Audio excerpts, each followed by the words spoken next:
मेष राशि वालों के लिए गुरु का ये जो गोचर है ये तीसरे भाव में होने जा रहा है। गुरु मेष राशि के लिए नवम और द्वादश भाव के स्वामी होते हैं। तीसरे भाव में गुरु का गोचर आपकी बातचीत की क्षमता, पराक्रम, भाई बहन के साथ संबंध और यात्राओं को प्रभावित करने वाला है।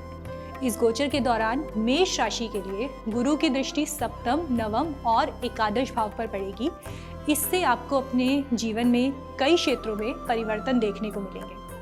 बात करें अगर आपके व्यक्तिगत जीवन की, तो ये समय जो है वो व्यक्तिगत तौर पर आपके व्यक्तित्व को प्रभावशाली बनाने वाला है। आपकी बातों में वजन होगा, लोग आपसे सलाह मांगेंगे, आत्मविश्वास बढ़ेगा और आप खुद को पहले से भी ज़्यादा सक्षम महसूस करेंगे।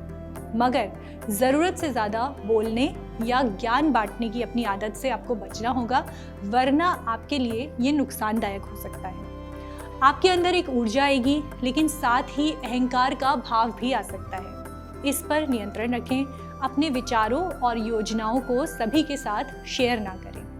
बात करते हैं नौकरी की। यदि आप किसी सरकारी विभाग, रक्षा सेवा या एयरलाइंस और वायुसेना में कार्यरत हैं, तो इस समय पर आपकी कड़ी मेहनत आपको पहचान दिलाएगी। आपकी बहादुरी और कार्यकुशलता के लिए आपको सम्मान मिल सकता है।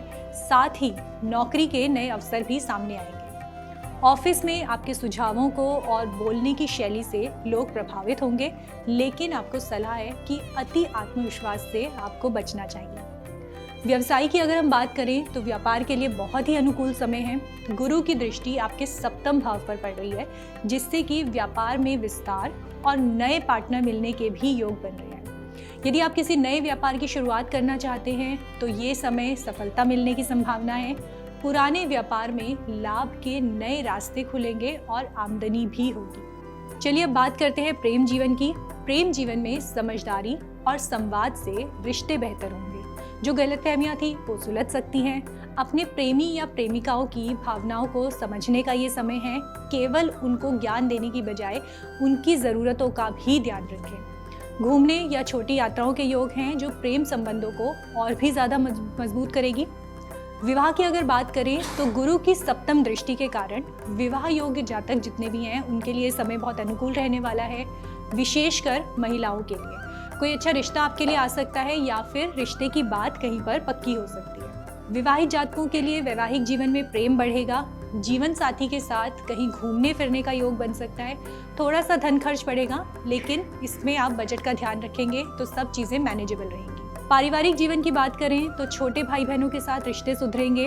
आप उन्हें सही राह दिखा सकते हैं, लेकिन ध्यान रखें कि ज़रूरत से ज़्यादा हस्तक्षेप ना करें। पिता से संबंध अच्छे होंगे, वे आपके कामों में सहयोग देंगे। पारिवारिक वातावरण आपका धार्मिक और सकारात्मक रहने वाला है। यात्राओं के लिहाज से अगर देखा जाए तो जो गुरु का गोचर है वो आपके तीसरे भाव में हो रहा है। हवाई यात्राओं के संकेत ये आपको देता है। इसके अलावा पिता या जीवन साथी के साथ भी आप धार्मिक यात्राओं पर जा सकते हैं। यात्रा शुभ होंगी, लेकिन खर्च अधिक हो सकता है। साथ ही आपको स्वास्थ्य का भी ध्यान रखना जरूरी है। स्वास्थ्य की दृष्टि से ये समय थोड़ा सा सतर्कता बरतने वाला है। गले, कान, कंधे और पेट से जुड़ी जो समस्याएं हैं वो आपको परेशान कर सकती हैं। खान पान पर ध्यान देने की ज़रूरत है। समय पर चेकअप करवाने की ज़रूरत है।